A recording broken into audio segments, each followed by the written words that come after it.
Aujourd'hui, on va parler des feux follets dans l'épisode. Soyez attentifs.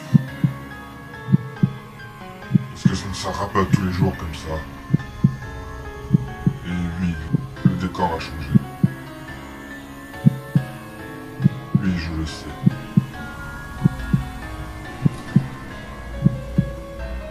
J'ai fait exprès. Pour vous mettre un petit peu la puce à l'oreille. Alors, avant de commencer cette vidéo, n'oubliez pas de vous abonner, d'activer la petite cloche, de liker aussi, de partager et de commenter. Je sais, j'arrête pas de le dire. Mais faites-le.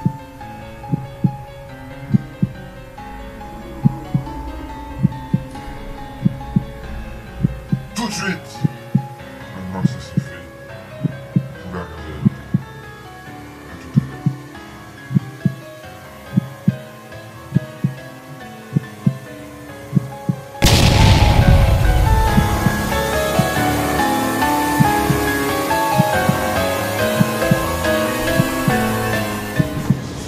Eh bien, salut à tous, c'est NicoCraft 2.0 et aujourd'hui on se retrouve pour l'épisode 3 des secrets de l'étrange.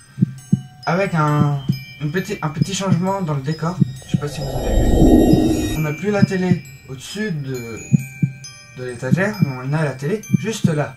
Et ce qui rend un petit peu la chose un petit peu plus bizarre, puisque par rapport à d'habitude, vous avez l'habitude d'avoir la télé tout simplement sur l'étagère et non pas sur la table. Ah, et puis j'avais oublié de vous en parler du fameux fauteuil. Et oui, c'est ça aussi qui a changé dans le décor, comme vous l'avez vu juste avant que j'arrive. Mais ce n'est pas le sujet de la vidéo, puisque aujourd'hui on va parler de ce que c'est qu'un feu follet. Un feu follet, c'est quoi?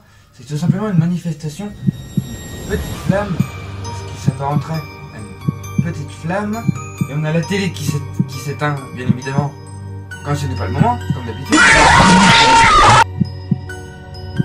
Depuis longtemps, depuis un bon petit moment, ce genre de phénomène, on le considère comme un esprit farceur ou d'une âme en peine qui a le besoin de prier pour sortir du purgatoire. Le purgatoire, c'est quoi? Un lieu de purification. Et un lieu de purification, c'est comme, par exemple, je sais pas, une église. Et souvent, les feux follets, ils entraînent les voyageurs, tout simplement, à la mort. Je vais pas vous le cacher, les feux follets entraînent les voyageurs à la mort, carrément. En général, un voyageur, quand il voit un feu follet, donc phénomène, et au plus grand malheur des voyageurs, soit ils tombent dans un fossé, soit ils se perdent en pleine forêt. C'est souvent en pleine forêt, dans les marécages, que les feux follets apparaissent. Mais le plus souvent, c'est dans les cimetières. Et vous allez me dire, mais pourquoi ce nom? Pourquoi feu follet? Et bah tout simplement, en latin, feu follet, ça veut dire feu bouffon. Aux États-Unis, donc en Amérique, on les nomme les spooklights ou les ghostlights, donc lumière de fantôme. C'est les amateurs du paranormal qui ont donné ce nom à ce genre de phénomène. Dans plusieurs pays, un feu follet est vu différemment. Par exemple, en Angleterre, un feu follet, c'est l'esprit du feu. Et il ressemble généralement à de jeunes garçons qui portent des lanternes. D'où l'expression jack-o'-lanterne. Et par les habitants, ils sont vus comme des revenants qui viennent chercher un parent qui sont sur le point de décéder. Et le deuxième pays que je vais vous citer, c'est l'Asie. En Asie, il y a un théologien qui a fait un rapprochement entre les feux follets et les feux renards. Un feu renard, c'est à peu près la même chose. Les deux phénomènes, sont tout simplement décrites comme des boules de feu ou des boules de lumière au Japon. En Asie, ils sont observés dans une grande variété de lieux différents. Et dans la mythologie japonaise, ce genre de phénomène, les Japonais les appellent les oniri. Voilà, j'ai fait le tour. J'espère que la vidéo vous a plu.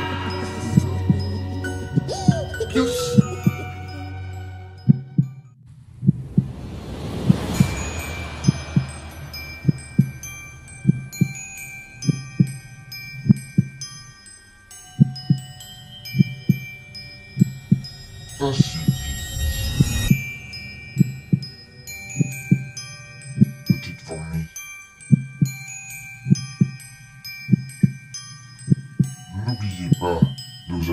d'activer la petite cloche, de liker aussi.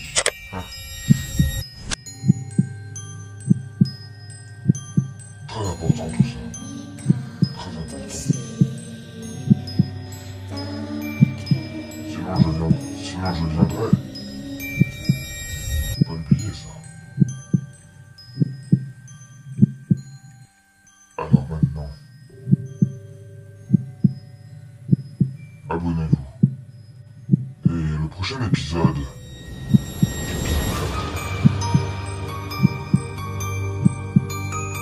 tenez-vous prêts parce que ça, vous allez bien flipper votre race.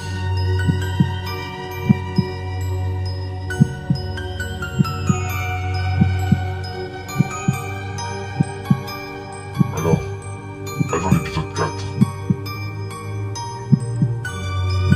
Et soyez prêts pour affronter le diable.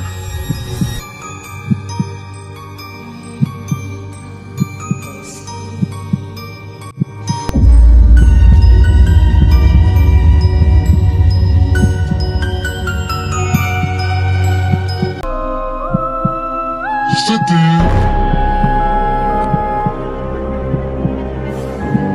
les secrets de l'étrange.